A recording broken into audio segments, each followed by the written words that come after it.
What's good? It's Stream Caution here. Today I'm going to go over my official WWE Backlash review. Finna go over every match of the card, what I thought of every single match, what I could think leading to after every single match. If you like weekly wrestling content, make sure you like, comment, subscribe. Make sure you hit the notification bell so you don't miss any of my content. Make sure you leave your opinions down below what you thought of the whole Backlash PLE, but I'm going to jump straight into the review. The opening match, we start off with Braun Breaker for Seth Rollins. Immediately, this match started off with Braun Breaker immediately charging at Seth Rollins. Seth Rollins ended up dodging his spear early on. This was a really good back and forth. Both guys just immediately attacking each other, giving guys no time to rest, just immediately going back and forth. Each guy trying to get the advantage. I really love how they started off the show. I like they start off with like a grab hold. I love that Braun Breaker immediately just went after Seth Rollins. I love that. Towards the end of the match, we end up getting a moment where the Vision comes out, which I didn't think the Vision was going to interfere in this match, but I'm not shocked. It is Braun Breaker, so I'm not shocked that the Vision came out. But the Vision did eventually end up coming out. You end up getting Logan Paul, Austin Theory, but Seth Rollins was prepared for. He takes out Logan Paul, takes out Austin Theory. Then he gets in the ring. Braun Breaker spears him. He goes for the pinfall. Seth Rollins ends up kicking out, which I was very glad that he did because I thought that was going to be the ending of the match. I was like, oh, I kind of like that finish, but Seth Rollins does kick out.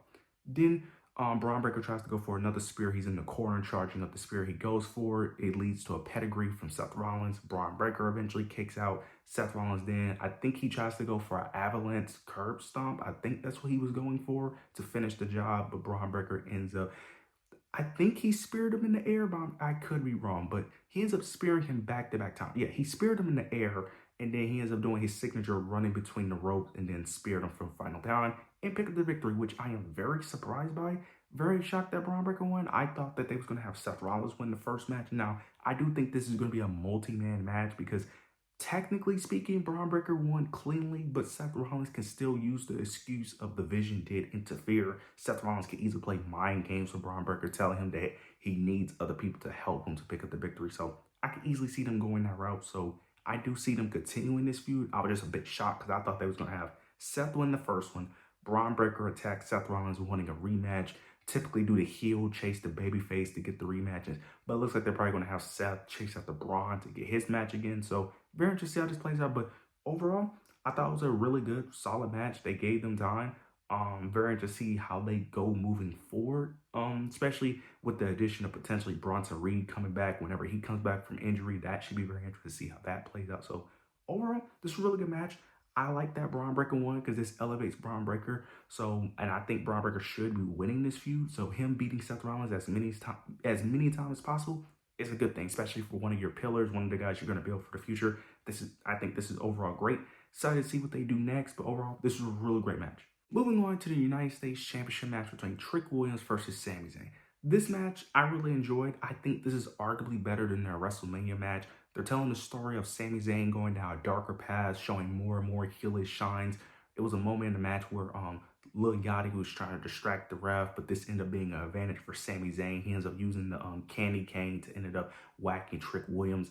Trick Williams ended up eventually kicking out. Then later in the match, Lil Yachty ended up getting some payback, ends up hitting Sami Zayn with the candy cane to help out from the mistake that he made earlier in the match. Later in the match, though, we end up getting a moment where Trick Williams is looking at, not Trick Williams, Sami Zayn is looking at Lil Yachty. He sees Lil Yachty, and he ends up hitting a haluva kick on Lil Yachty. And then he is constantly distracted by Lil Yachty. Keeps staring at him. He can't get his eyes off him. Tries to get back in the ring, but this allows Trick Williams to take advantage. Ends up hitting the trick shot, picks up the victory. I like what they're doing with Sami's character. They're showing a more ruthless version. They're showing him willing to do more heel tactics in this match. There was a moment where a referee kept on trying to stop Sami from attacking Trick Williams to see if Trick Williams was injured, but Sami just kept on attacking. I like what they're doing with Sami's character. I knew he was going to lose this match, which I'm not shocked by. I'm not mad at the choice at all. I think it's the correct choice.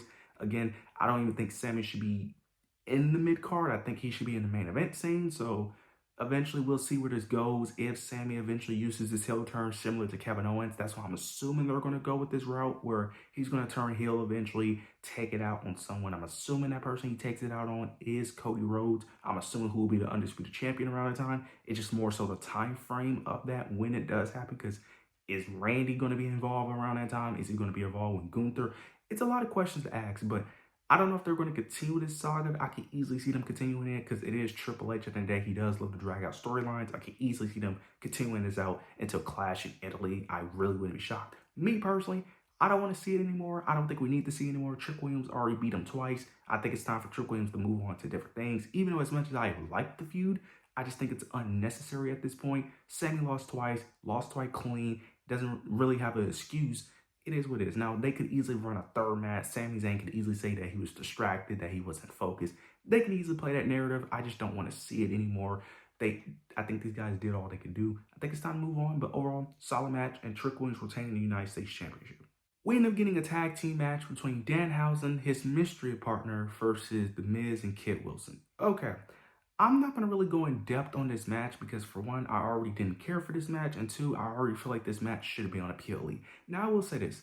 This match, I didn't hate. I'm not going to say I loved it, but I didn't hate it. I actually somewhat enjoyed this. Now, my main issue with this match is not that it's on a PLE.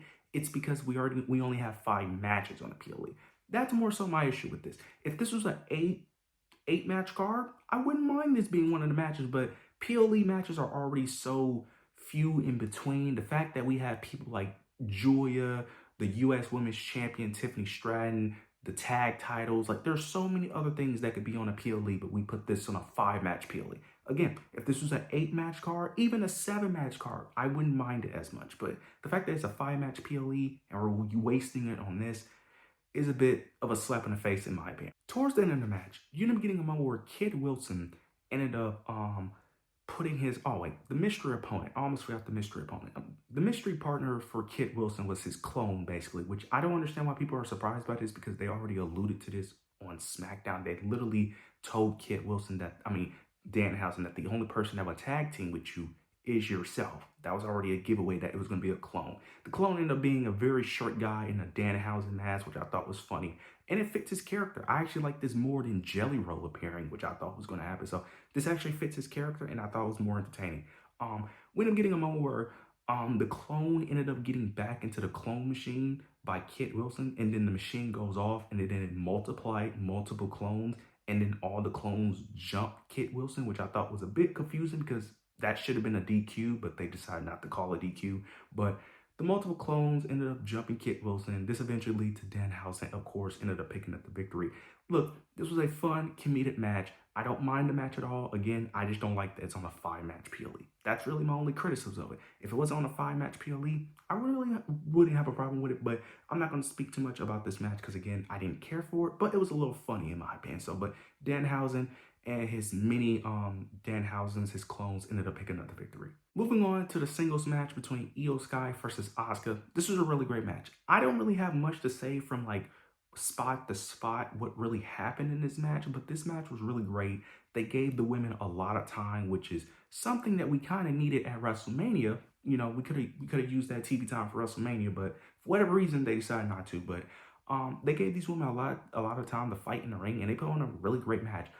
After the match, though, Io Sky does pick up the victory, which I did expect. It was one cool spot where Asuka tries to go for the miss, but Io Sky was prepared for it. She ends up using one of the laptops that the commentators use, ends up using that to protect her face. I thought that was cool. But towards the end, after the match, Io Sky picks up the victory. You get Asuka crying in the ring. They both hug, and people are assuming this is a retirement match, which I wouldn't be shocked if it is her retirement match. Now, I'm not going to say it is her retirement match, but it is a bit strange that, that this is how they're ending the feud with them both crying and hugging. So I could see it being a retirement match. I know she posted something on Instagram or Twitter or whatever before the match. So I could see this being a retirement. If it is a retirement match, she had a hell of a career, easily a Hall of Famer.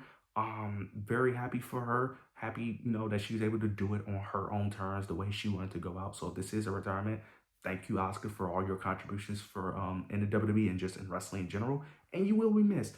What's next for Io Sky? Again, in my predictions video, I don't know what you do with Io Sky after this feud. I really don't, because if it ain't for the world title, I don't know what you do with her. Because I thought potentially she could go after Becky Lynch for the IC title, kind of do some open challenges. But if Rook was going to get that title off her, I don't know what you do with Io Sky at that point, because clearly when it comes to the world title, they're waiting on Stephanie Valkyrie to get clear because they clearly want to do that rematch. So if they want to do a rematch there, and if they're going to wait for Roxanne or Raquel to turn on Liv Morgan, I don't really know what you do with Io Sky unless she's going to basically lose a couple world title matches before she does something else. And I don't know who she feuds with on Raw. So who knows there? And then again, if Asuka isn't retired, I don't know what you do with her as well. So overall, great match.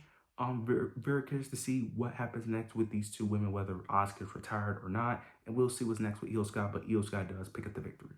We end up getting a John Cena promo. He ends up making a major announcement on this show. He ends up coming out, making his announcement, and to be honest, I thought it was just going to be more of an advertisement, if anything, but he ends up actually making some, he actually ends up announcing some big news.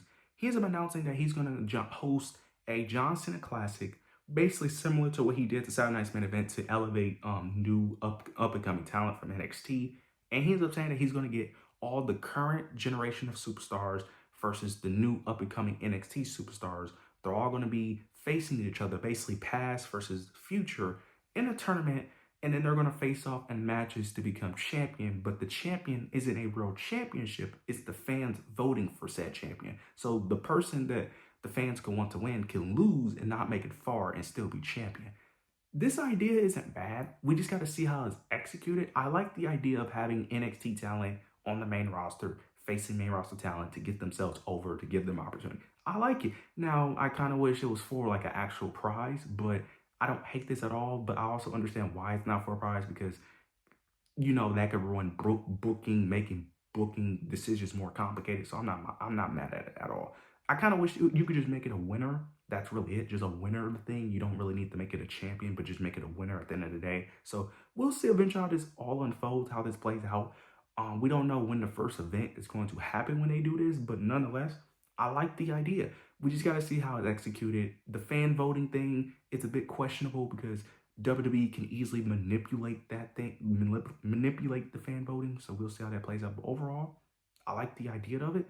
And it could be a cool little idea where we don't take it too seriously, but it elevates up and coming NXT talent that could eventually get to the main roster, get them some screen time for the main roster fans to really get them some time to shine. And eventually when they go to the main roster, fans already know who they are. So I like the idea.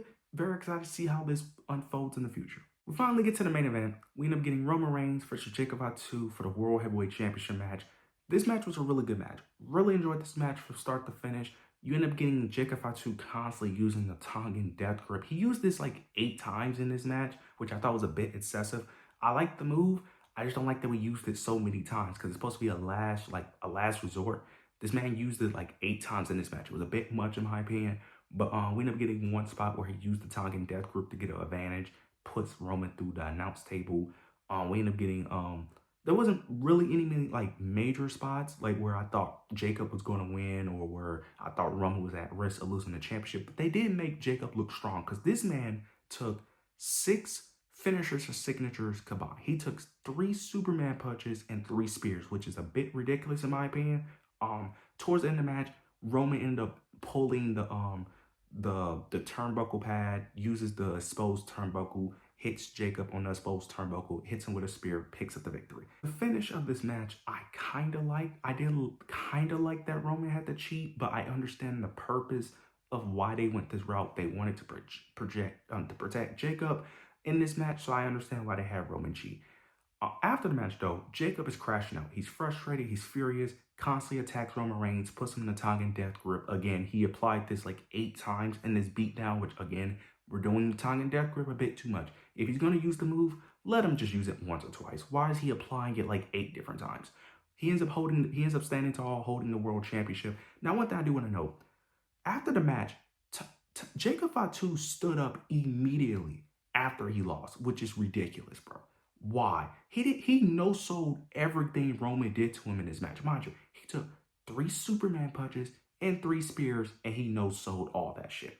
I don't like that. Like, I get Jacob was supposed to be this dominant force, but bro, he couldn't sell all of that for like at least a minute. Like, come on. Like, literally, after Roman pinned him, he immediately got up to the ropes, and he's standing up within like 15 seconds. Like, I'm not even joking. Like, that was ridiculous. Like, that's like, come on, you gotta sell the impact. But clearly this feud isn't over. They're going to continue this. I'm assuming they're going to run another match at Clash in Italy eventually, have a stipulation most likely. I'm assuming Maybe the route they go is if Roman wins, Jacob got to acknowledge Roman Reigns as his tribal chief, potentially joining the bloodline. Who knows? Potentially that's the story they're going.